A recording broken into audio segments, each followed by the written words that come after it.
Un hombre de alto valor no intenta gustar, intenta ser coherente. No vive reaccionando, vive decidiendo. No corre detrás de atención porque su vida ya tiene dirección. No promete lo que no puede sostener, ni habla de futuro si no está dispuesto a construirlo. Su palabra pesa porque no la usa para impresionar. No confunde calma con debilidad ni firmeza con ego. Sabe decir que no, sabe irse. Y sabe quedarse cuando vale la pena. Un hombre así no necesita control porque confía en lo que eligió.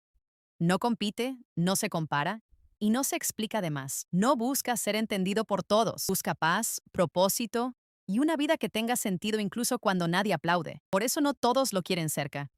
Pero quien lo conoce sabe que su presencia no es ruido.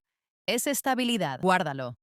El verdadero alto valor no se exhibe, se vive.